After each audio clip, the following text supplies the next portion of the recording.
Alright, skinning this baby with the poor man's fiberglass. This is side has been prepped. Threw the material up on here, cut it to fit where I wanted.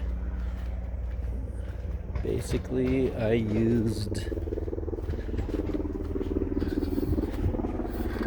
this on the edges to give myself a nice straight line on the top.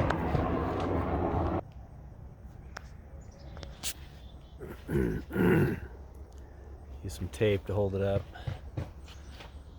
in place. This side is already done.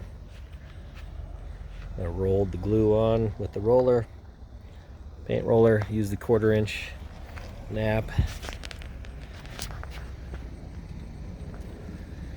Nice.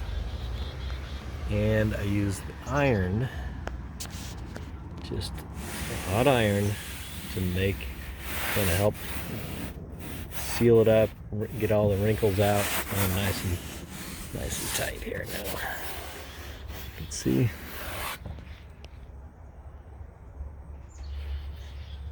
Then I can do a one piece coming up from the top and over, blend back into my old piece here. Put on this trim to round off that edge. That's the story.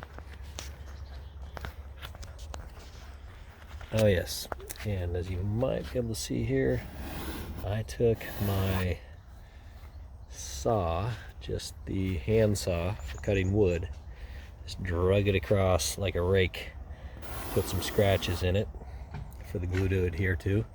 I did a few glue tests prior to this. Tested just sanding, some with scratches and some with no sanding, and this bit right here, this type of scratching, definitely had a better adhesion from the glue. As I look over here, and I mean, I don't want to peel it off, but it's on there good. This is tight.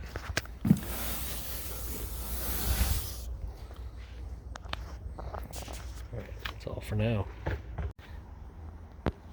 Alright, all the cloth for the poor man's fiberglass is now on.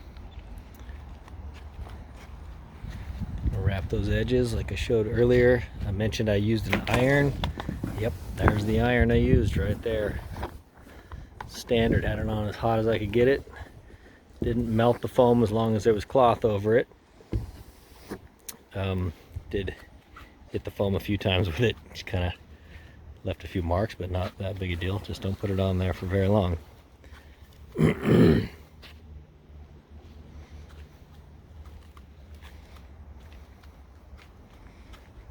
Next up will be the paint. I wrapped it around the edges here. And underneath, I don't know if you can see that or not, but wrapped an inch or two underneath the whole thing to seal it on up. All right, and that's all.